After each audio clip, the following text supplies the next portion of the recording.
So in the two earlier sessions, we saw, again, summing up, all our life is experience. Experience is consciousness plus object. We are consciousness. And this consciousness is eternal, immutable, undying.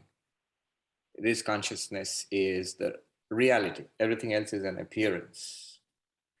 Appearance to this consciousness, in this consciousness, and nothing other than this consciousness. Third, this consciousness is not an object. Fourth, this consciousness is one. There is no second to it. They're not different consciousnesses. And then finally, consciousness is not a doer of actions, nor ultimately an experiencer of the pleasures and pains, of the happiness and sorrow that comes out of good and bad actions. Now, all this, to be practical, it depends on one's recognizing, realizing, vividly feeling that we are consciousness. But that's not really a fact.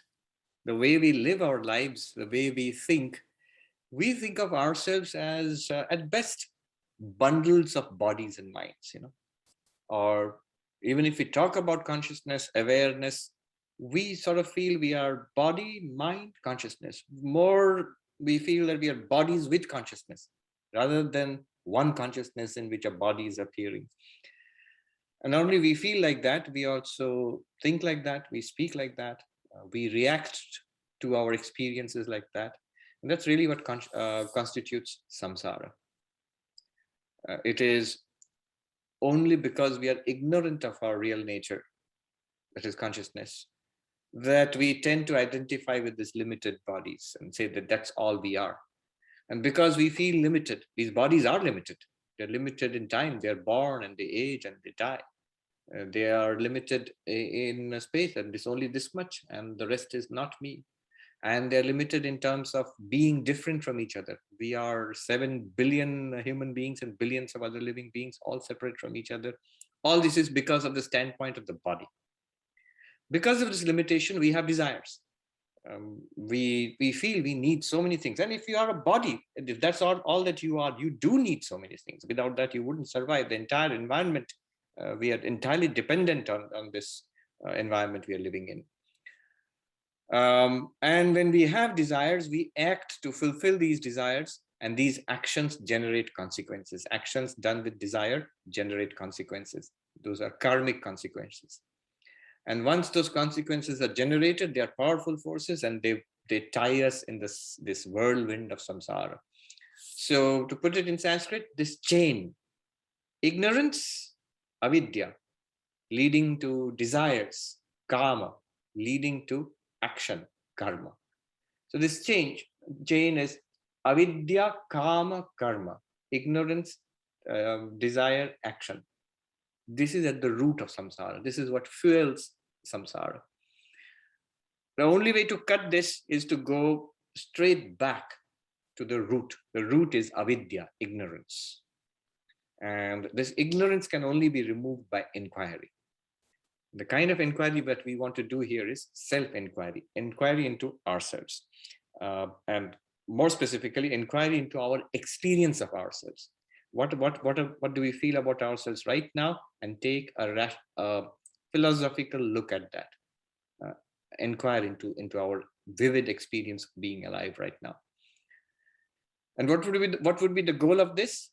To realize ourselves, first to understand, and then to realize, to see ourselves as consciousness, not as bundles of consciousness, mind, body, but as consciousness itself. And Krishna does this in the Bhagavad Gita, very evidently in the 13th chapter, which I'm going to base this talk on. And chapter 13, we have, chapter 13 is interesting, by the way, because the number of verses in chapter 13 is actually indeterminate. In the Bhagavad Gita, chapter 13, in some verses, some versions of the book, it starts with a question. Arjuna asks a question to Krishna. And in some versions of the Gita, for example, the one I have, the little one here, the question is not there. It straight away starts with Krishna teaching. So the number of verses in the Gita, the whole book is then a little bit controversial. It's either one more or one less, depending on which version of chapter 13 you are reading. But anyway, we are concerned with Krishna's teaching, with the answers he gives to the questions. The questions were simply, what is the field and what's the knower of the field? And Krishna answers, idam shariram kaunteya kshetram ityabhidhiyate etadyo vetti tang prahu kshetrajna iti tadvida. He says, O Arjuna, this body, know it to be the field. This body is the field. And the one who knows this body is the field knower, the one who knows this body from within. And does that sound familiar? That's you. It's talking about you. The one who knows this body, who feels it from within, who sees and hears and smells, and who thinks and who identifies with this body, who feels, imagines. So this person right now, you the person, I the person, this is the meaning of the field knower. And the one who knows this is called a knower of the field, Kshetrajna. So what? It seems to be a pretty general description of our present state. Here is a body, you can call it the field. And I am a person, sort of embodied person. And you're calling me the knower of the field.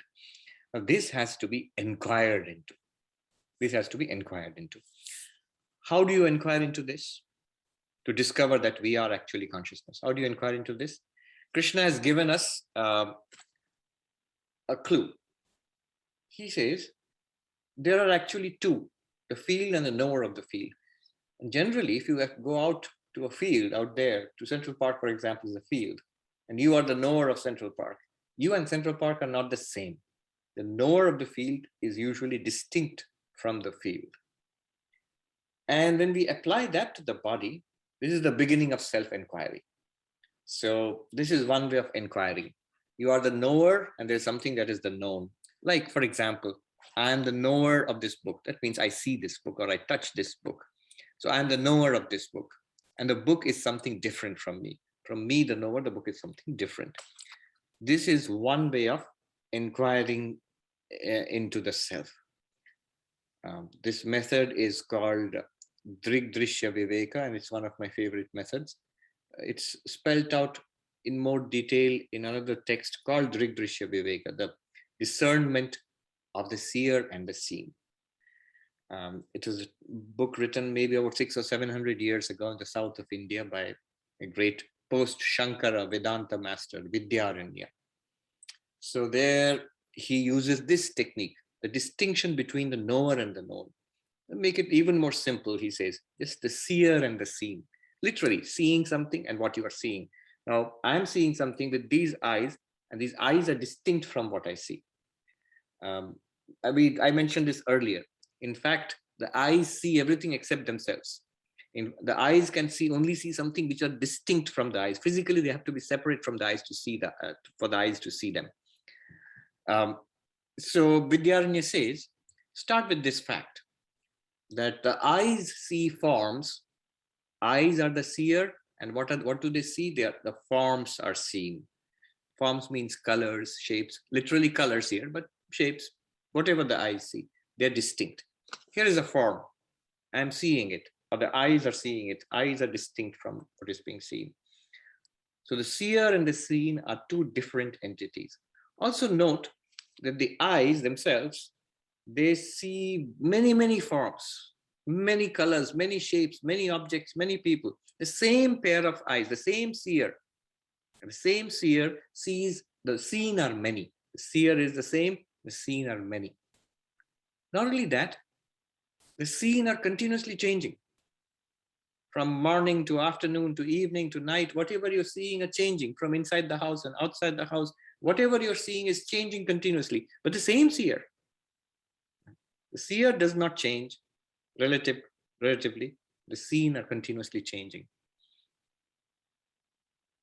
All right, let's go a little deeper into this.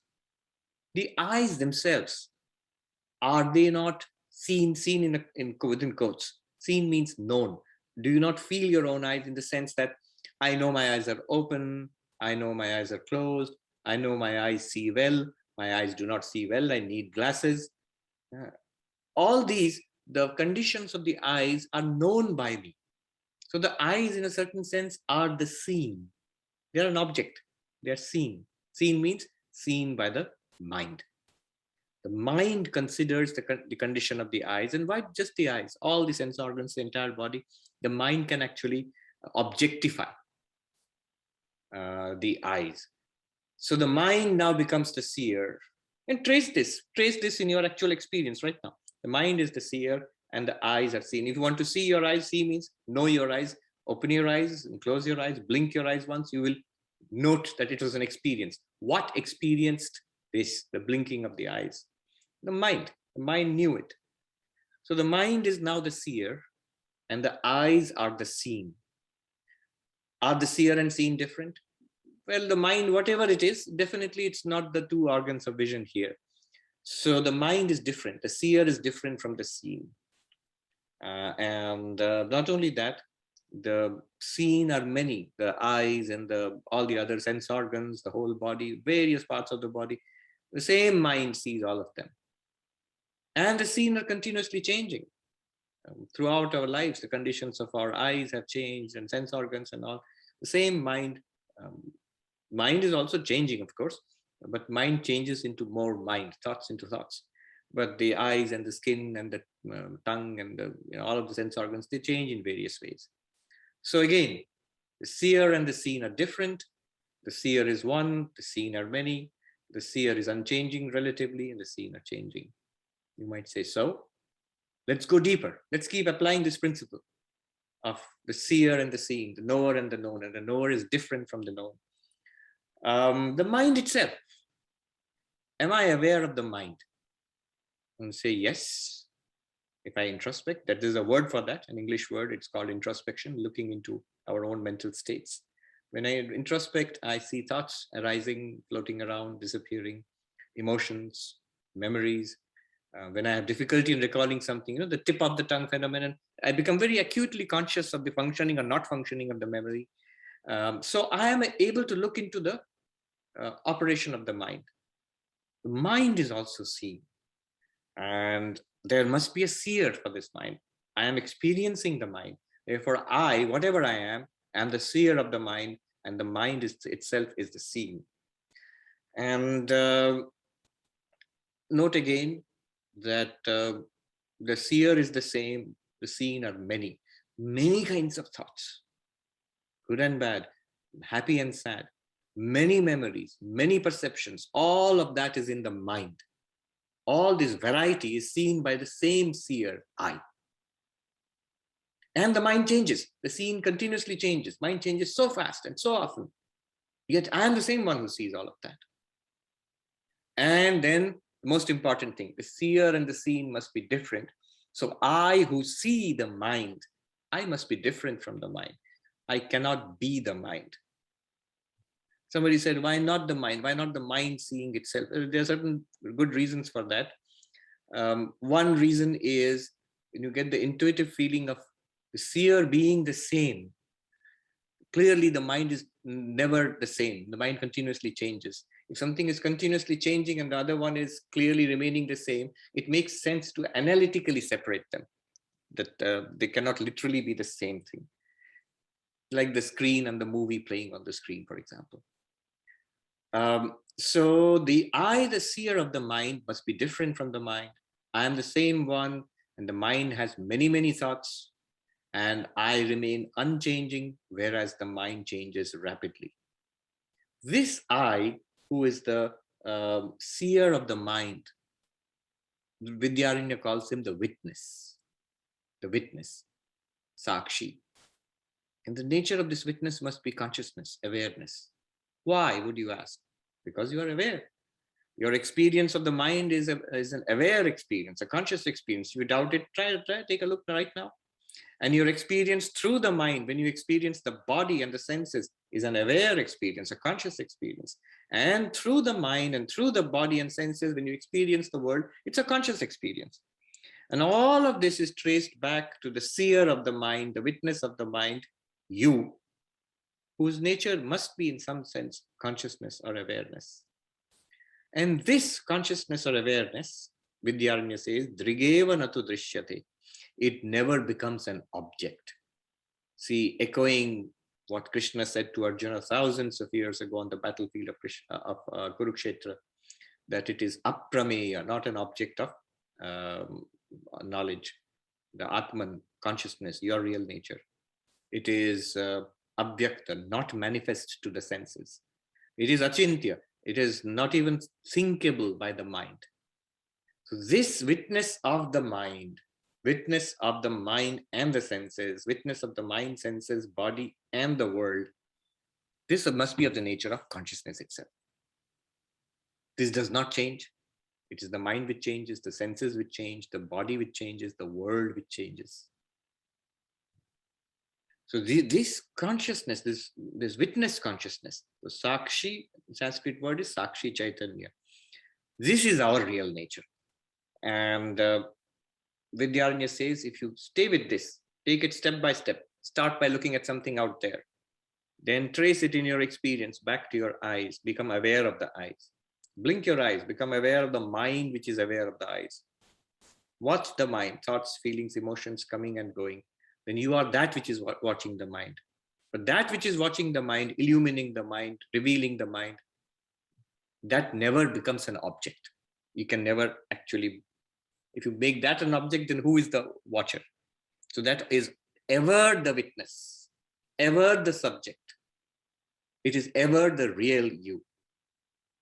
What is not the real you? That consciousness covered with the mind, identified with the mind, mixed up with the mind, is the so-called jiva, sentient being. But distinguished from the mind in your understanding. And that understanding is also in the mind. Buddhi, the understanding, is also part of the mental faculties. There, when the distinction is clear, I am the witness consciousness and I'm not the mind, that is the real you. That's called Sakshi Chaitanya. Now, Krishna, when he says knower of the field, here is the body, it's a field. And the knower of the field, you who are in that body, feeling of being embodied, you are the knower of the field. There are two meanings of this knower of the field. I'm getting into a little bit of technical Vedanta here. One is called the direct meaning or vachyartha.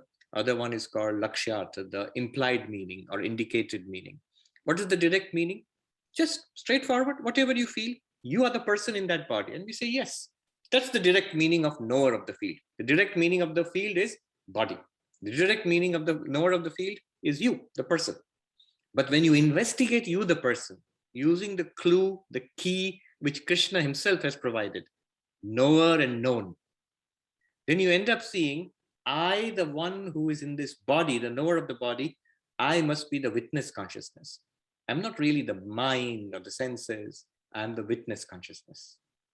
This is the implied meaning of kshetrajna, knower of the field. And this is the implied meaning which Vedanta takes. That's the meaning you get after going through the process of inquiry. Remember, why are we doing this? We're doing this because clearly we distinguish ourselves from the world. I see the world and I know the world, and it must be different from me. I'm aware of it. Knower and known are different.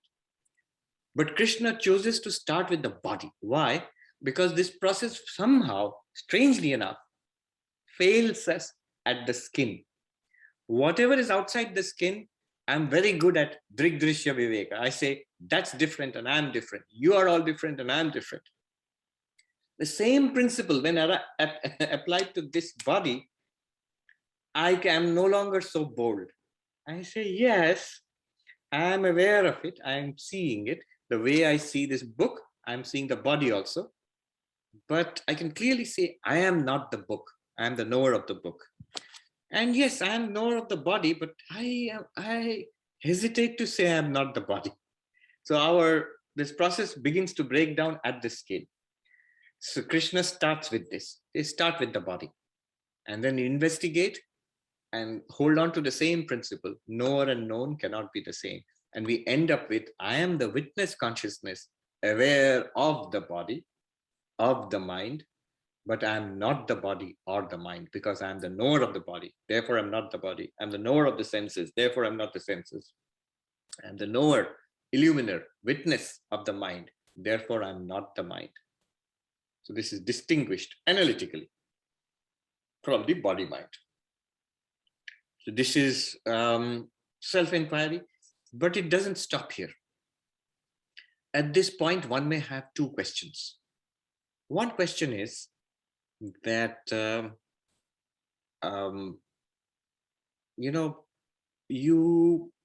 what you have accomplished is, before I came into self-inquiry, the way I thought about the world and myself was, whatever is outside the body is the world, and whatever is in the body is I. That's what we normally think. Now what we have done is drive the border, the margin back further inwards. Now I at least understand, even if I don't feel that way, I understand the world is out there, the body is also out there, the mind is out there, I am awareness. So the margin has come back to awareness. Now, the question will be, hey, wait a minute, I did this on this body and I discovered that I am awareness. But there's so many bodies, I can see them. Here I can see 171. And 170 of them are other than this body. So in each of them, there must be this awareness. So how many awarenesses, how many knowers of the field? If there are 171 fields here, are there 171 knowers of the field? If there are 7 billion fields out there, are there 7 billion knowers of the field? That's one question. And the second question would be, we are discussing religion, spirituality. What about God? You haven't, from the morning, you haven't talked about God. Why are you ignoring poor God? Where is God in all of this? If is God the field, the body, and whatever is out there, then God becomes an object. Is God the knower of the field?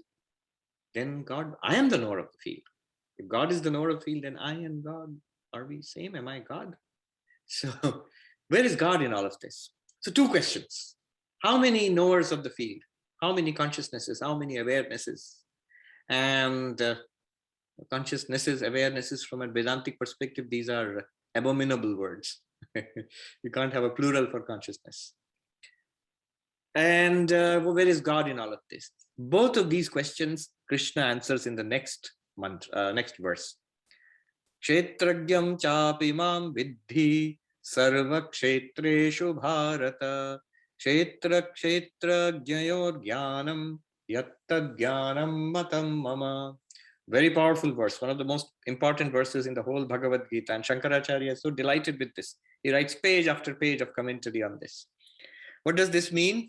He says, oh Arjuna, in all these fields, in all these bodies, there is one knower of the field, and that's I. So both questions are answered in this half a verse. What was the first question? How many knowers of the field? How many consciousnesses? How many witnesses? Krishna says one. I alone am that consciousness who shines through all these bodies and minds. And what is that one consciousness? Krishna says that is I, God. So this is the idea of God in Vedanta, Advaita Vedanta. The consciousness which, the knower of the field, the consciousness which shines through all bodies and minds. This is a specific idea of God called Antaryami, the inner knower, inner controller, which is, or we can call it the supreme soul, Paramatma. God in Advaita Vedanta, one idea of that is consciousness associated with the totality.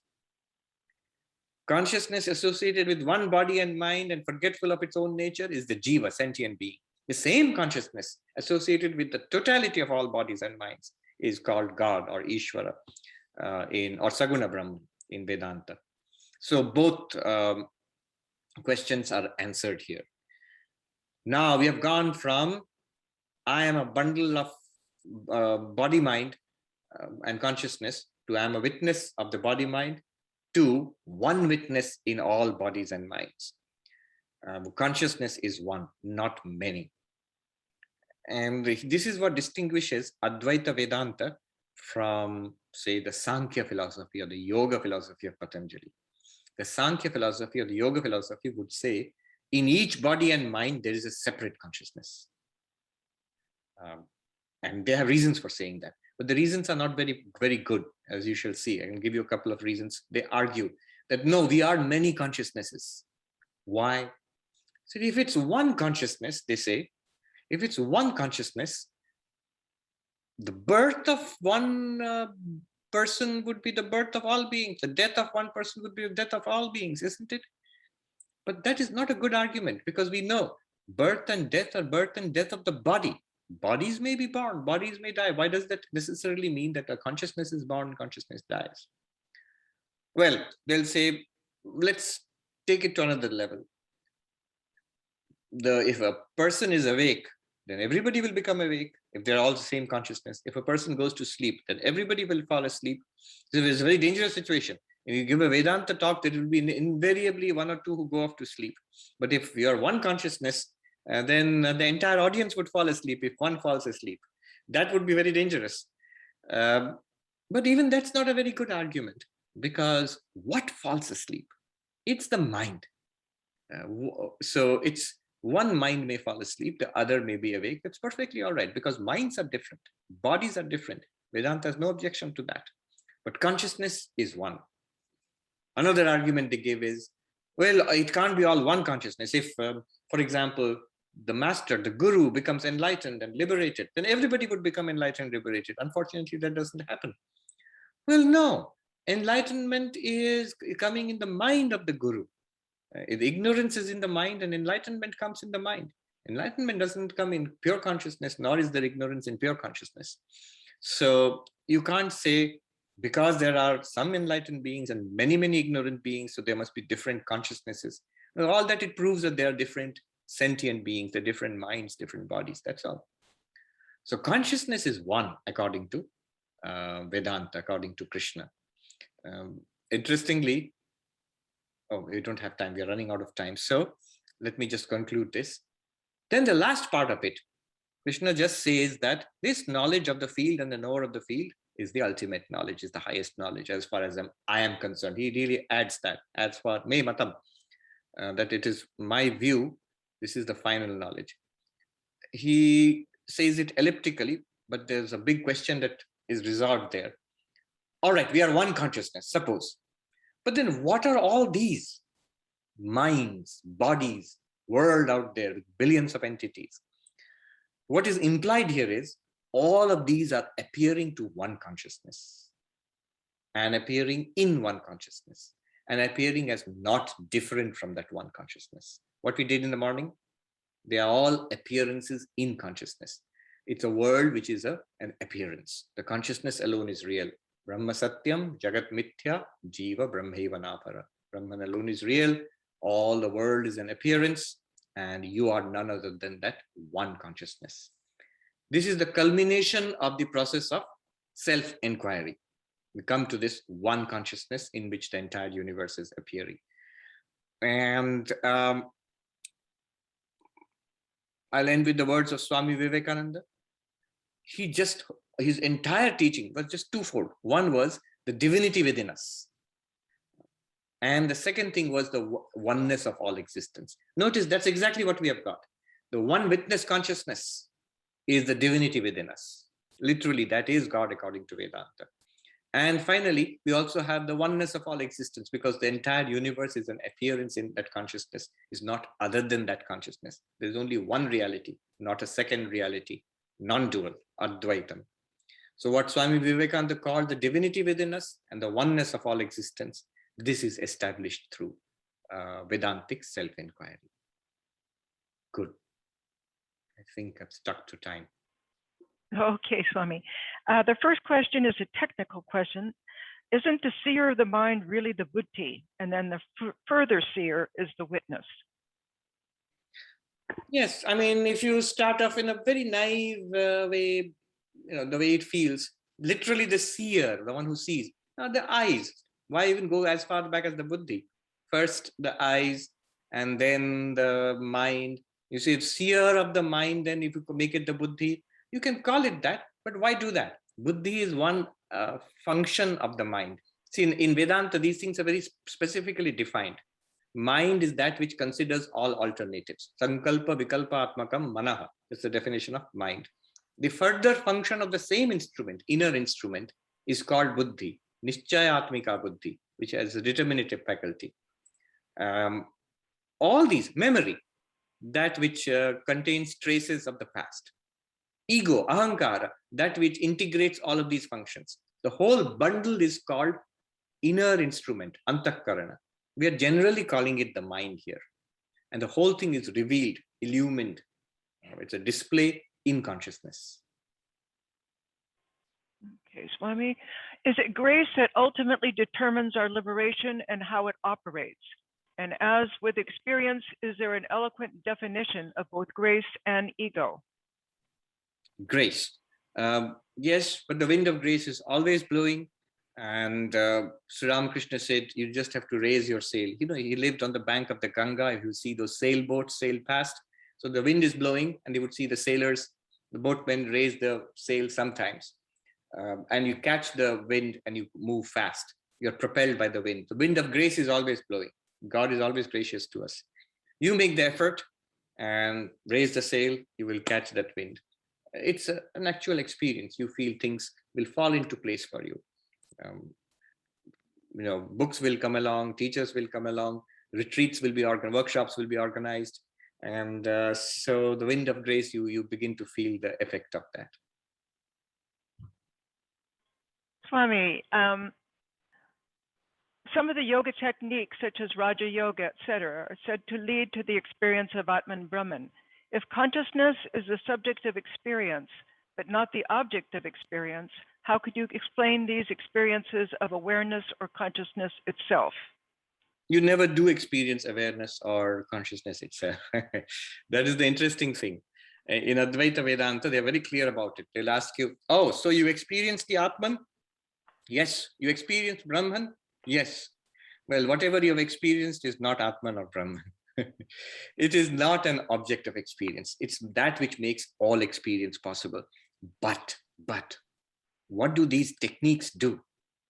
In Patanjali Yoga, for example, the techniques of Samadhi, they calm down the mind to such an extent and focus it and still it to such an extent that the Atman, the consciousness within, that luminosity becomes apparent. The distinction between the body, mind, and world on the other one side and the luminosity which you are, consciousness, this distinction becomes apparent. They call it Viveka Khyati. This arises in the stilled mind, the trained and stilled mind. Isn't that an experience of the Atman? It will be careful. Technically, no. Technically, you can never objectify it. And thank God that you cannot objectify it. If you did objectify it, then who would be the seer of the seen? And the Atman itself becomes seen in that case. Then who is the seer? The Atman is ever the seer, ever the luminosity.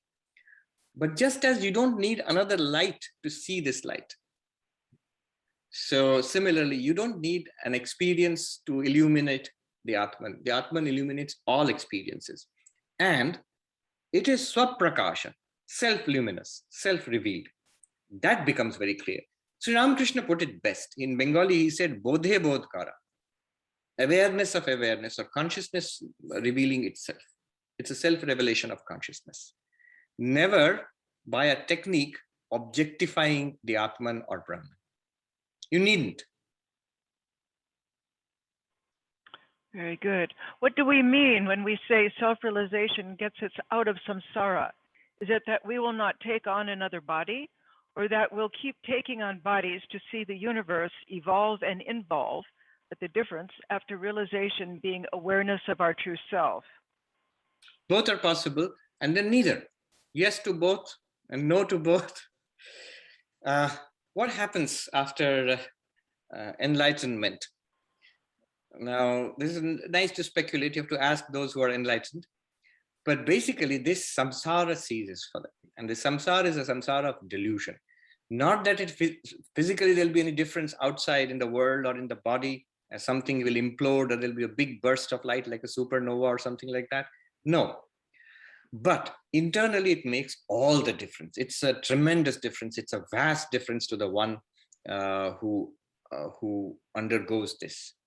It's clearly before and after. So you realize not only that you will not take another birth or another body. From an Advaitic perspective, you realize you never had taken a body. There never was a birth, and there never was a death, let alone many births and many deaths. You were consciousness, you were existence, consciousness, bliss all along, and now, and forever will be. So that is real freedom. But then if you ask what's going on in the movie, Sri Ramakrishna would say Ishwar Ichha. It's the will of the director of the movie. You realize it's a movie, and you realize you're the reality in which the movie is playing. But what will happen in the movie? It's the will of the director, what way the movie plays out. But the conventional answer is yes, you're right. Samsara is defined as a cycle of births and deaths. You exist as limited beings from birth to birth to birth, or death to death to death. That ceases. You no longer identify yourself as a limited being, even while living in this body. And when this body dies, obviously you will not again identify yourself with one more body. Right now, the enlightened person, even while this person is there, the body is there, and everybody else sees the body, and you say, oh, that's an enlightened person. Enlightened person does not think so. Does not think that I am this person in the body and enlightened. The enlightened person just knows I am this limitless existence consciousness, as is everybody else. As is everybody else. For some curious reason, they don't seem to acknowledge it, and they behave in funny ways. So you are free of that delusion, and that is freedom. Swami, how is the mind, as per Vedanta, different from modern science's brain? Before I go into that, let me just give the technical terms for what I just said. Jivan Mukti and Videha Mukti. So in Vedanta, you talk about freedom, liberation in two ways. One is Jivan Mukti, the important one, which is right now in this body, here and now, you are free forever. That is realization, that is liberation. But also with respect to the body, from our perspective, from everybody else who surrounds you, from their perspective, you have attained liberation here now in this body. So you are called a Jivan Mukta, liberated by living. And when your body dies, they will call you a Videha Mukta. I mean, we will all call you a Videha Mukta, the bodiless liberation. From your perspective, from the perspective of the enlightened one, you are always Brahman. You always continue to be Brahman. In fact, even the terms Jivan Mukta and Videha Mukta are of little consequence to you. All right. Connection of mind and brain. That's actually a difficult one. That's where we are at in modern neuroscience. It's a so-called hard problem of consciousness. See, what the neuroscientist sees is body and nervous system and brain and the activities, the electrical activities in the neurons, and the neurochemical activities in the neurons. With very sensitive instruments, they can observe the activities. A neuroscientist recently was telling me, the science is not as exact as we neuroscientists would want lay people to believe, non-specialists to believe. It's actually a very complex science, and we only have general ideas of what's going on. He says it's almost like predicting the weather, a vast system, which is always complex, always dynamic. So when you look at the bursts of electrical activity in the brain, in the neurons, they're almost like weather systems, like little storms being generated and dissipating. Now, that's all that a neuroscientist can do. Fortunately, unfortunately, whatever it is, that's the limit of neuroscience. From there to your experience right now, forget pure consciousness, just your experience right now of hearing, seeing, thinking, remembering, liking, disliking, all of this. Where is all this in that mass of electrical activity? Where is the taste of coffee? Where is the sound of a voice? Where is the feeling of breathing? All of this, the natural experiences of life, the first person experiences of life, where are they in those tiny electrical activities? Where is this jump from those tiny electrical activities to thoughts, feelings, emotions, memories? There's no doubt they're connected, because when they detect those electrical activities and they ask you, you report a thought, a pain, a memory, and they correlate the two. So all of neuroscience right now, the neuroscience of the mind or consciousness, They don't distinguish between the two in neuroscience. So it's a science of correlations. They will observe something with their sophisticated devices like fMRI devices, and they will ask you. It's interesting. They ask you, did you feel that pain? What did you feel? What did you think? What are you imagining? And then they will correlate your reports with the thing. Why are they asking you? You see, what a stunning thing this is. A specialist who deals with the body, for example, an endocrinologist who deals with the endocrine system, or who's an ENT specialist, they don't ask you. They're not interested in what you have to say. They're only marginally. Nowadays, especially doctors are all about tests and scanning and prodding and poking, and they get enormous amounts of data, much more sophisticated than what you might report. And they will go on that, and they really make good predictions, good analysis of what's going on in the body, because the body is a physical system. And with physical investigation, you can get plenty of good data. Most doctors nowadays, they don't even ask you. They're not really interested in what you have to say. Who cares? You, the conscious being, you don't know anything about what's going on in the body. Our machines and our tests know much, much, much more than you can ever conceive of. And we will take a reading on that, and we'll really do a good job of it. But when it comes to the mind, why are they asking you? What's the point? They could just check the brain, and just like checking the intestine or blood and urine samples, and then tell you what's happening in the brain. They can't. Somewhere there's a disconnect between mind and brain. This is what David Chalmers here in NYU, in the Mind Brain Consciousness Unit, he calls it the hard problem of consciousness. We are unable to reduce our first person experiences of life into the brain.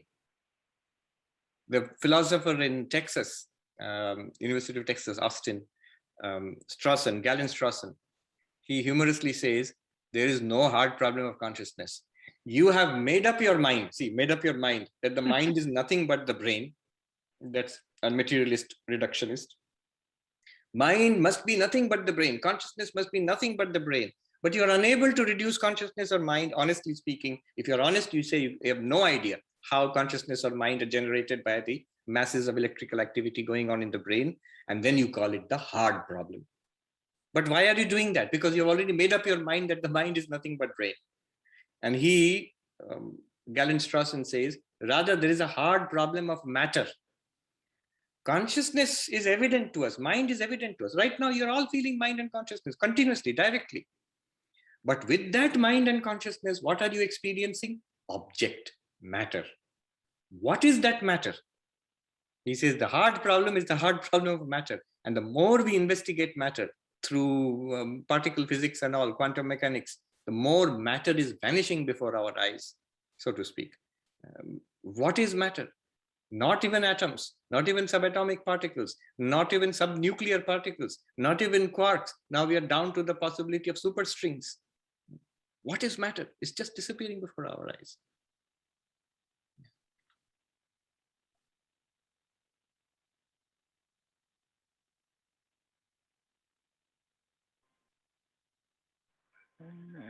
Many times, even after dwelling on the witness consciousness, why is it that emotions take sway and cloud the awareness and the intellect? How to handle this situation? This is a good and practical question.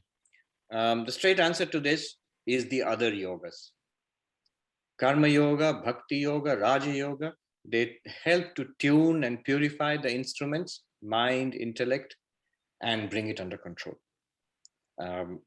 If you do it with the clarity that I am the witness consciousness, it's actually much easier. If you're trying to do it by thinking that I am the body mind and I'm trying to control the body mind, being the body mind, it's a big struggle. But if you are the witness, and here is a mind and the senses, they're more like instruments. Wouldn't you want your instruments to perform as you would want them, like obey you, do what they're meant to do? It's easy to maintain a psychological distance with the mind itself and the sensory system and the body if you have clarity, and the clarity is in the mind itself, that I am not the mind. This is also an instrument. So the answer to that is, because the mind and the senses have not yet, mind especially, has not yet been trained and purified, it tends to rebel and overpower the conviction which is already in the mind that I am the witness consciousness.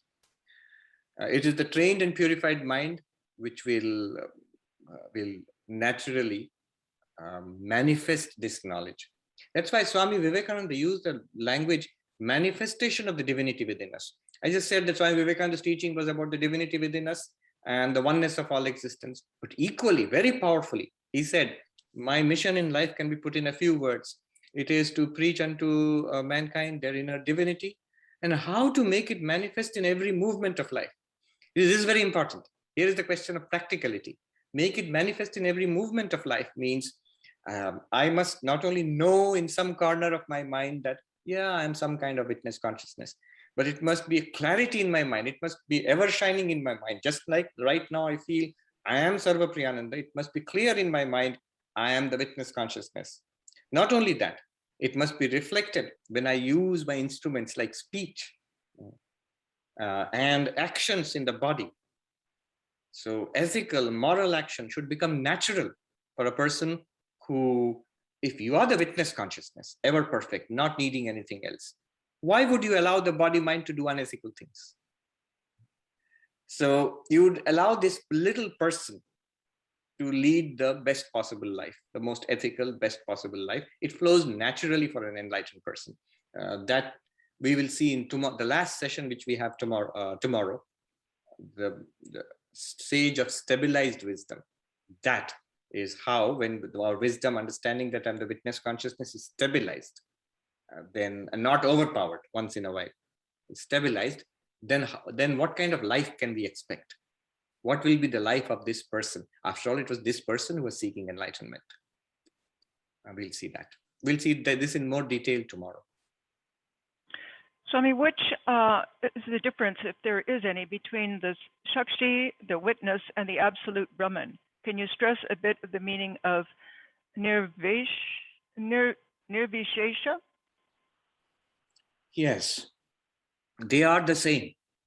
The reason why in Advaita Vedanta you go from the sentient being to the witness consciousness is because the witness consciousness identification with Brahman, I am Brahman, this is true of the witness consciousness, but not true of the jiva right now, the embodied person. The embodied person should not say, cannot say honestly that I am Brahman. If I think I am just this body, I cannot claim that I am everything else. That's just not true. It's only when I step back from the body-mind identification, when the limitations of one mind are no longer mine, I recognize this one impersonal consciousness in all beings, and that's my ultimate nature. Then only I can say, I am Brahman. So what is the difference between Sakshi Chaitanya and Brahman?